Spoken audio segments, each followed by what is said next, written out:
June 21ರಂದು ಅಂತಾರಾಷ್ಟ್ರೀಯ ಯೋಗ ದಿನ ಆಚರಿಸಲಾಗುತ್ತಿದೆ. 2016ರಿಂದ ದೇಶಾದ್ಯಂತ ಯೋಗ ದಿನವನ್ನ ಆಚರಿಸಲಾಗುತ್ತಿದ್ದು, ರಾಜ್ಯ ಸರ್ಕಾರದ ವತಿಯಿಂದ ವಿಧಾನಸೌಧದ ಮುಂಭಾಗ ಆಚರಿಸಲಾಗುತ್ತಿದೆ ಅಂತ ಆರೋಗ್ಯ ಸಚಿವ ಯುಟಿ ಖಾದರ್ ತಿಳಿಸಿದರು.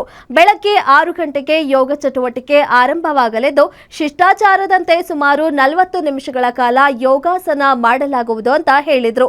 ರಾಜ್ಯಪಾಲ ತಾವರ್ ಚಂದ್ ಗೆಹ್ಲೋಟ್, ಸಿಎಂ ಸಿದ್ದರಾಮಯ್ಯ, ನಟಿ ಸುಧಾರಾಣಿ, ನಟಿ ಹರಿಪ್ರಿಯಾ, ನಟ ವಸಿಷ್ಠ ಸಿಂಹ ಸೇರಿದಂತೆ ಹಲವು ಗಣ್ಯರು ಉಪಸ್ಥಿತ ಇರಲಿದ್ದಾರೆ ಎಂದು ಮಾಹಿತಿ ಕೊಟ್ಟಿದ್ದಾರೆ.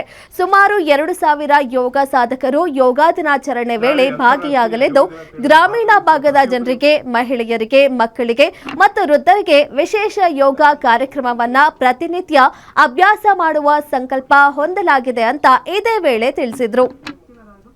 ಅವರಿಗೆ ಸ್ವಾಗತವನ್ನು ಕೋರಲು ಯೋಗ ವಿಧಾನಸೌಧದ ಬಹುಶಃ ಗ್ರ್ಯಾಂಡ್ ಸ್ಟೆಪ್ಪಿನಲ್ಲಿ ಇವತ್ತು ಬೆಳಿಗ್ಗೆ 7 ಗಂಟೆಗೆ ಅಂತಾರಾಷ್ಟ್ರೀಯ ಯೋಗ ದಿನಾಚರಣೆ ಆಚರಿಸಲಾಗುವುದು.